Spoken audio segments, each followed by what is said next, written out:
Hola amigos de YouTube, les habla Spartan117. Hoy les traigo algunas leyendas. Bueno, comencemos. La madre descuidada.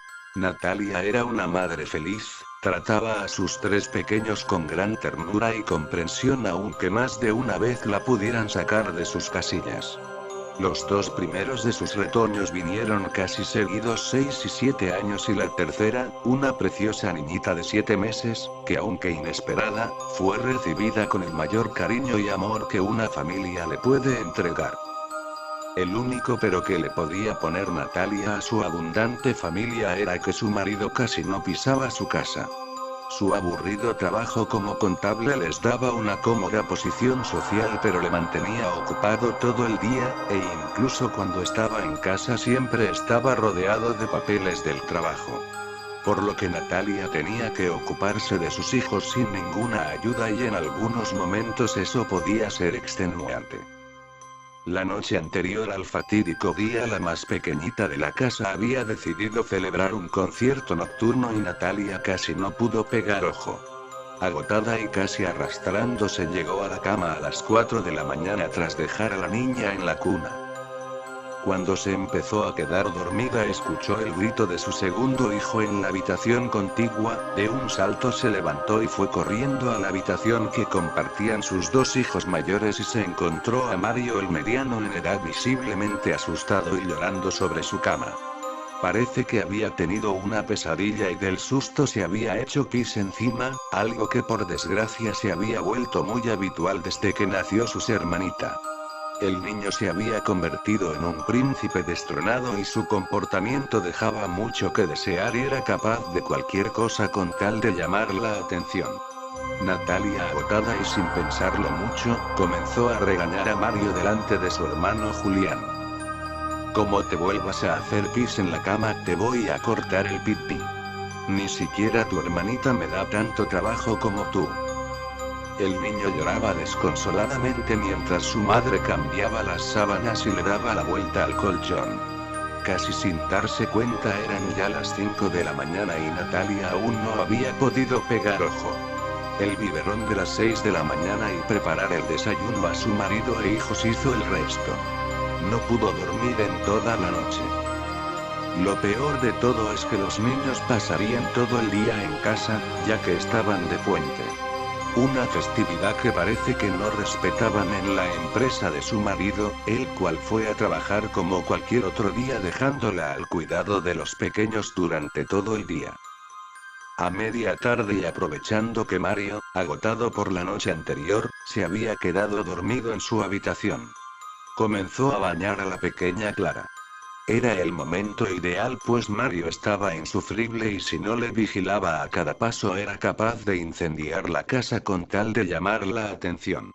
Esa pequeña siesta le daría un respiro y la permitiría bañar al bebé un poco antes del horario habitual. Con un poco de suerte hoy podría mandarlos a dormir un poco antes y descansar. Cuando ya solo le quedaba lavar la cabecita a la pequeña Clara, un grito desgarrador se escuchó en el pasillo. Era sin duda Mario, que seguro que había vuelto a hacer otra de las suyas. Gritando y sin soltar a Clara, preguntó: ¿qué pasa? Mario, ¿estás bien? Julián, ¿qué le pasa a tu hermano? Estaba a punto de envolver en una toalla a la bebé, que aún continuaba enjabonada en la bañera, cuando Julián entró por la puerta y lo que vio la dejó sin habla. Mamá, Mario se ha vuelto a hacer pis en la cama, así que le he cortado el pipí como dijiste. El mayor de sus hijos tenía el pene ensangrentado de su hermano en una mano y unas tijeras manchadas de sangre en la otra. Natalia, pálida por lo que acababa de suceder, se levantó de un salto olvidándose que estaba bañando a la pequeña y salió corriendo hacia Julián, que, al ver la furia de su madre en los ojos, escapó a toda velocidad buscando un sitio para esconderse. Aturdida, conmocionada y agotada por la noche en vela, Natalia no sabía cómo actuar cuando llegó a la habitación de los niños y vio a Mario sobre la cama desangrándose.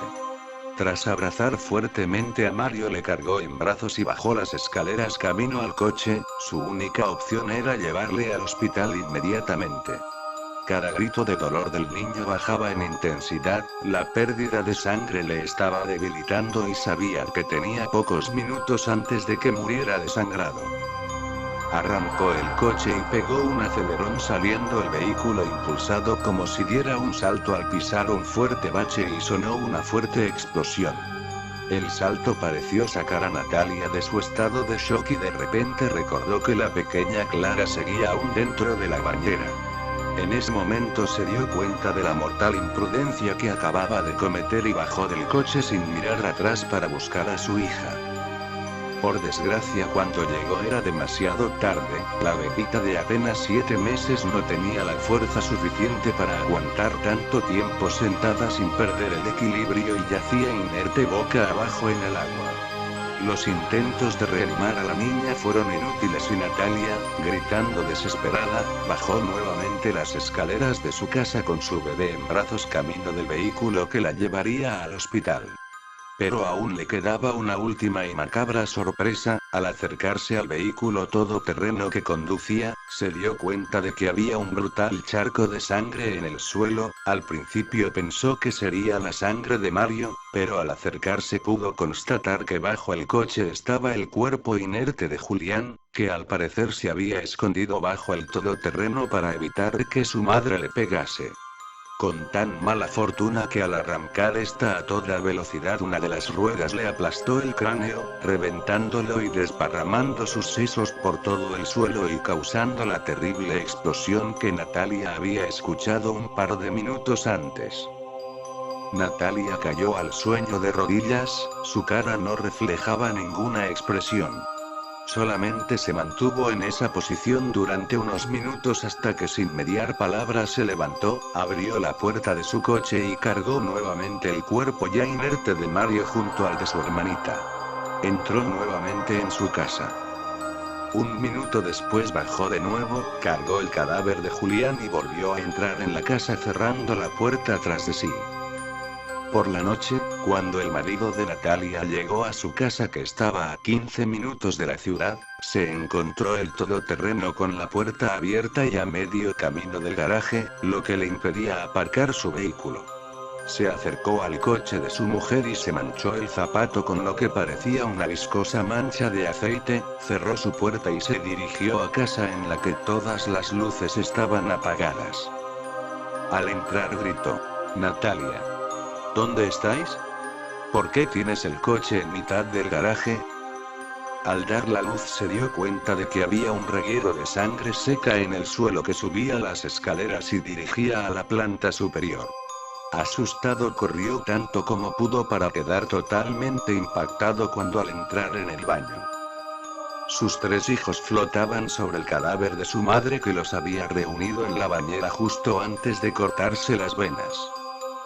Causar la muerte de sus 3 hijos fue mucho más de lo que pudo soportar. Bueno, va la segunda leyenda.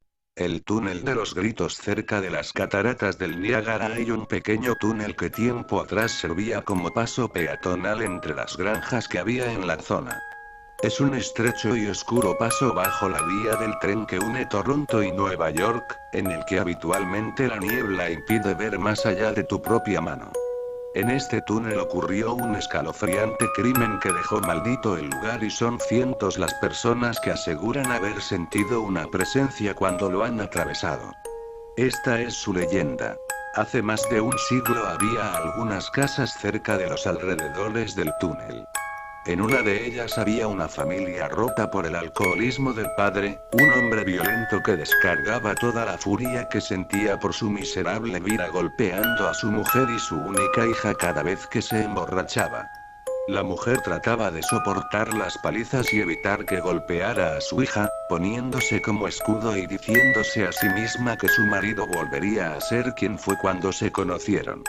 Pero la situación no mejoraba y, temiendo por la vida de su pequeña, se armó de valor y decidió pedirle el divorcio. El hombre, al escuchar a su mujer que abandonaba la casa con la niña, se enfureció tanto que la amenazó con prenderle fuego a toda la casa con ellas dentro si trataban de salir de allí. La mujer, al ver cómo el hombre agitaba una lámpara de aceite y la acercaba peligrosamente a las cortinas, decidió plantarle cara por primera vez en su vida y le comenzó a empujar mientras le gritaba fuertemente. La reacción del hombre no se hizo esperar, lanzó la lámpara contra uno de los muebles, que de inmediato comenzó a consumirse, llegando las llamas hasta el techo de madera en cuestión de segundos. Se giró hacia su esposa y la derribó de un puñetazo, pero no contento con ello la continuó golpeando y pateando aunque ella estaba inconsciente en el suelo. La niña, al ver la escena, escapó presa del pánico, corriendo tan rápido como podía con la intención de llegar hasta la casa de sus vecinos que se encontraban al otro lado del túnel. Mientras corría, solo se giró un segundo para ver cómo toda la casa comenzaba a arder mientras su madre aún estaba dentro y su padre salía con paso lento pero seguro con una lámpara de aceite apagada en la mano. Pero su huida no tuvo éxito, ya que, cuando se encontraba a mitad del oscuro túnel, la niebla le impidió ver una piedra, con la que tropezó y cayó de bruces en el encharcado y frío suelo. Sentía un gran dolor en su tobillo y, por más que trataba de levantarse, el dolor la vencía y caía nuevamente. Ese lapso de tiempo fue aprovechado por su padre para alcanzarla. La niña quedó paralizada por el miedo cuando observó cómo su enloquecido padre se acercó a ella y vertió lentamente todo el aceite sobre su diminuto cuerpecito. Entonces solo un sonido más se escuchó en el túnel, el de una cerilla encendiéndose justo antes de que el padre la arrojara sobre la niña y la prendiera en llamas. Los gritos de dolor de la niña fueron tan desgarradores que quedaron impresos por la eternidad entre las paredes de este túnel, que desde entonces se llama localmente el túnel de los gritos. Screaming Tunnel en inglés.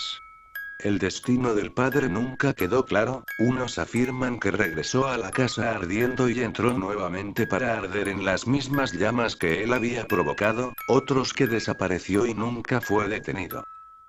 Lo que sí que es cierto, es que son pocos los valientes que se atreven a acercarse al túnel de los gritos de noche, pues cualquiera que entra puede sentir que hay algo negativo en su interior y una presencia les vigila. Se dice además que, si enciendes una cerilla en la mitad del túnel, el lugar donde ardió la niña, se puede escuchar un grito desgarrador y sentirás como una brisa apagará inmediatamente la llama, como si alguien hubiese soplado para que regrese la oscuridad a sus paredes. Bueno amigos, eso ha sido todo, denle like y suscríbanse.